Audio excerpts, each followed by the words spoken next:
All right, tonight we're going to take a trip. We're going over 24,000 light years away, out to the constellation Hercules, to visit this spectacular ancient city of stars called Messier 13. It's a giant globular cluster, and in this explainer, we're going to peel back its layers one by one to uncover the secrets hiding inside. I mean, just look at that. M13 is this breathtaking sphere, just jam-packed with hundreds of thousands of ancient stars, all held together in this tight gravitational hug. For centuries, we've just looked up and admired it as this beautiful, glaring jewel in the night sky. It looks so serene, doesn't it? Almost changeless. But is it really that quiet? You know, what if I told you that beneath that calm, glittering surface, this stellar city is absolutely buzzing with strange, violent, and totally exotic activity? Well, that's what we're about to do. We're going from this grand, beautiful view right into its dynamic and complex heart. So our first stop on this journey is to listen for a heartbeat. Turns out, this ancient city has a rapid, hidden pulse, and it's powered by some of the absolute strangest objects in the entire universe. And that pulse, it comes from something called a millisecond pulsar. Okay, try to picture this.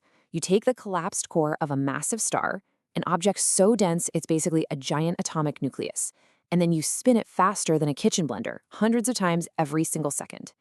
As it whips around, it sweeps a beam of radio waves through space. And if that beam just happens to flash past us here on Earth, we detect a regular pulse, kind of like a cosmic lighthouse blinking on and off. So how in the world do you find one of these things? Well, this plot right here is basically the treasure map. This shows the actual discovery of a brand new pulsar, which they named M13F. Astronomers have to sift through just mountains of radio data, looking for this one faint, repeating signal that's buried deep in all the cosmic noise. And if you look at that graph in the middle, that sharp, repeating peak, that's it. That's the signal they were looking for, the telltale sign of a pulsar spinning over 330 times every second. Just incredible. And this is the treasure itself. Once you find them, each pulsar has its own unique signature, its own distinct heartbeat. What you're looking at are the pulse profiles for the 6 pulsars we know about in M13. Each one of those little peaks is a tiny, spinning stellar corpse, sending out its own rhythmic signal from the very heart of this ancient city. But believe it or not, the story gets even stranger. See, these pulsars, they aren't always alone. Now we're zooming in even closer, and we're about to find that some of them are locked in these bizarre and sometimes pretty violent relationships. So let me introduce you to M13E. Astronomers have confirmed that it's what they call a black widow pulsar. The intense radiation and the stellar wind blasting off this rapidly spinning object are literally evaporating its smaller companion star. It's like a cosmic vampire just slowly consuming its partner over millions and millions of years. But here's where M13 gets really, really weird. This chart plots the shape of pulsar orbits. That vertical axis, eccentricity, that's just a fancy word for how stretched out an orbit is. The higher up the chart, the more stretched out it is. The lower down, the more circular.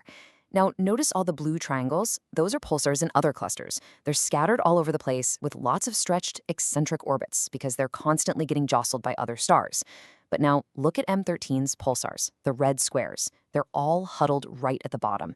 Their orbits are almost perfect circles. Yeah, the Discovery team put it pretty bluntly. M13's pulsars are just different. And what this suggests is that for such a crowded city of stars, M13 is a surprisingly calm place. It seems like there are fewer chaotic, close encounters happening here, which has allowed these partner systems to evolve in relative peace, keeping their orbits all neat and circular. Okay, so we found these really strange pulsars. But what about the other hundreds of thousands of stars in the city? Well, it turns out there's another hidden layer to this whole story. This stellar city isn't one big happy family. It actually has at least 2 completely distinct populations of citizens. So if you plot the stars in M13 in the standard way, like you see on this diagram, everything looks pretty uniform. That thick river of stars flowing through the middle is what we call the red giant branch. It's just a specific phase in the life of these old stars. And at first glance, it looks like a single, smooth sequence. You'd probably assume all these stars were born at the same time from the same cloud of gas. But watch what happens when astronomers look with a different set of light filters. Whoa! Suddenly, that single branch splits cleanly in 2. And this isn't some trick of the light. It's revealing a fundamental difference in the actual chemistry of the stars themselves. M13 isn't one big family, it's made of at least two distinct generations of stars. The first group, that's the primordial population. Think of them as the original citizens, born from the very first cloud of gas that formed the cluster. The second, much larger group is the enriched population. They formed later, from material that was literally cooked inside that first generation of stars and then thrown back out into the cluster to form a new wave of stars. And this enriched population, they're not some small minority. No, they are the overwhelming majority. As you can see right here, about 80% of the stars in M13 belong to this second generation. This tells us that this stellar city had a massive second wave of star birth way back in its history. So we've got these two populations of stars living side by side. But how are they arranged inside the cluster? Are they, separated into different neighborhoods? The answer gives us our final and maybe most crucial clue about M13's long and dynamic life. These charts basically track where the two populations live, as you move from the crowded city center on the left out to the suburbs on the right. And what is absolutely remarkable here is that the red and blue lines, representing the two different generations, they are almost perfectly on top of each other. This means they are completely, totally mixed throughout the entire cluster. There are no primordial ghettos or enriched suburbs. Everyone lives everywhere. And trust me, this is a big deal. Why? Because in a lot of other massive clusters, like M3, which is otherwise really similar, the populations are not perfectly mixed. You can still see that the second generation is more concentrated towards the center. So M13's perfect mixture really makes it stand out. So what's the reason? Well, it comes down to a concept called relaxation time.